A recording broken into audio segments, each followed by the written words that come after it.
আসসালামু আলাইকুম বন্ধুরা, কেমন আছেন সবাই? আশা করছি সবাই খুবই ভালো আছেন। বন্ধুরা, আজকের এই ভিডিওতে আমি আপনাদেরকে বলবো এক অবাধ্য ছেলের ঘটনা, যে তার মায়ের মুখে জুতা ছুঁড়ে মেরেছিল এবং আল্লাহ তাআলা তার উপর কি গজব দিয়েছিল সে বিষয়ে একটি বিস্ময়কর ঘটনা। বন্ধুরা, অনেক কাল আগে এক গ্রামে মরিয়ম নামে এক মহিলা বাস করত।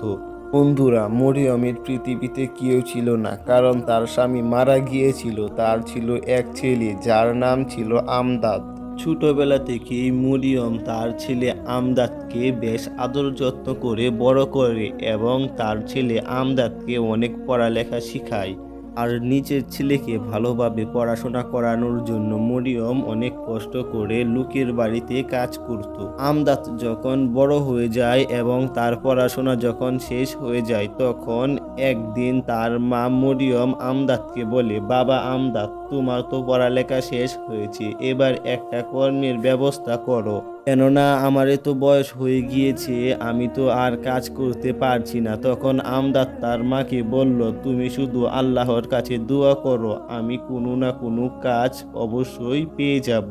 এভাবে একে একে আমদাদ অনেক কাজের খোঁজ করতে থাকে, অনেক জায়গায় চাকরির পরীক্ষা দেয়, কিন্তু কোনো পরীক্ষাতেই সে উত্তীর্ণ হয় না, কোনো কাজই সে পায় না।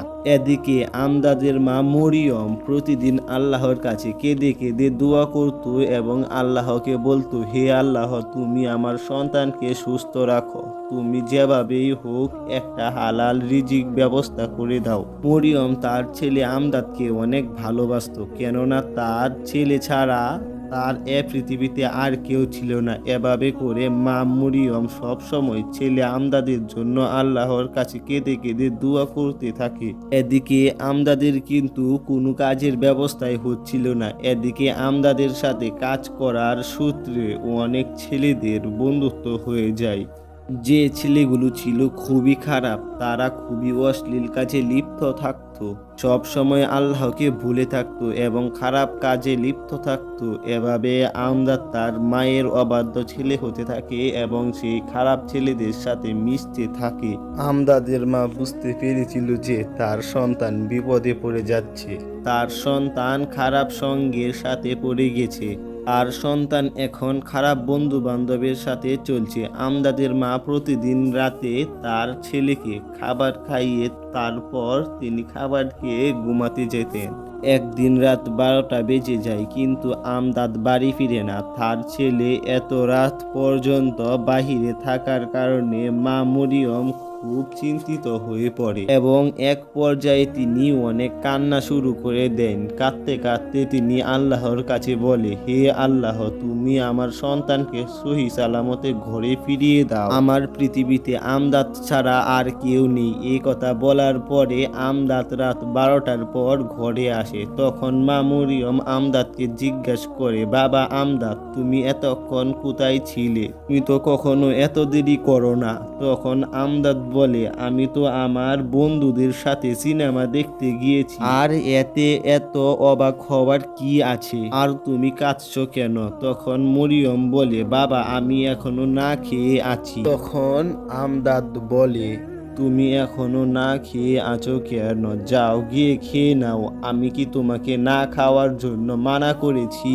তাছাড়া আমার আরো অনেক বন্ধুরাও তো রয়েছে যারা আমার সাথে সিনেমা দেখতে গিয়েছিল, কই তাদের মা তো তাদের সাথে এরকম পাগলামি করে না। একথা শোনার পরে মরিয়মের মনে অনেক কষ্ট হলো, আর সে বলল, তুমি আমার সাথে এরকম ব্যবহার করছো কেন? তখন আমদাদ বলে, আমি এখন বড় হয়েছি, আমার এখন স্বাধীনতা আছে, আমাকে তুমি কোনো কাজে বাধা দেবে না। একথা শোনার পর মরিয়ম অনেক রেগে গেল এবং সে আমদাদকে অনেক মারলো। তারপর আমদাদ তার মাকে তার পায়ের জুতা ছুঁড়ে মারলো। তার কারণে আমদাদের মায়ের মনে অনেক কষ্ট হলো এবং তিনি কাঁদতে কাঁদতে আল্লাহর কাছে বললেন, হে আল্লাহ, আপনি আমার সন্তান আমদাদকে সঠিক বিচার করুন। ভাবে নিজের সন্তানের কাছে অপমানিত হয়ে মরিয়ম 9 দিন পর্যন্ত না খেয়ে রয়েছিল। তারপর তার শরীর আস্তে আস্তে অসুস্থ হয়ে যাওয়ার কারণে তিনি একদিন মারা গেলেন। মারা যাওয়ার পর হঠাৎ একদিন আমজাদের এক পা অবশ হয়ে গেল। তখন সে ডাক্তারের কাছে যাওয়ার পর ডাক্তার তাকে কোনো চিকিৎসাই করতে পারলো না। আস্তে আস্তে তার দুটো পাই অবশ হয়ে পড়েছিল। তখন সে রাস্তায় রাস্তায় ভিক্ষা করতে শুরু করে, কিন্তু তার শরীর তখন পচে যাচ্ছিল, তাই তার ধারে কেউ আসছিল না। তবে কিছুদিন কষ্ট করতে করতে একদিন আমদাদ মারা গেল। মারা যাওয়ার পর তার শরীর কেউ কবর দিল না, কারণ তার শরীর পচে গিয়েছিল। আস্তে আস্তে কাকড়া তার শরীরকে ঠুকে ঠুকে খেয়ে নিয়েছিল। তো বন্ধুরা, ভিডিওটা দেখে যদি একটু উপকার হয়ে থাকে তাহলে আমার চ্যানেলটিকে সাবস্ক্রাইব করে ভিডিওতে একটা লাইক করে আমাদের পাশে থাকবেন। তো সব সময় ভালো থাকবেন, সুস্থ থাকবেন। আল্লাহ হাফেজ।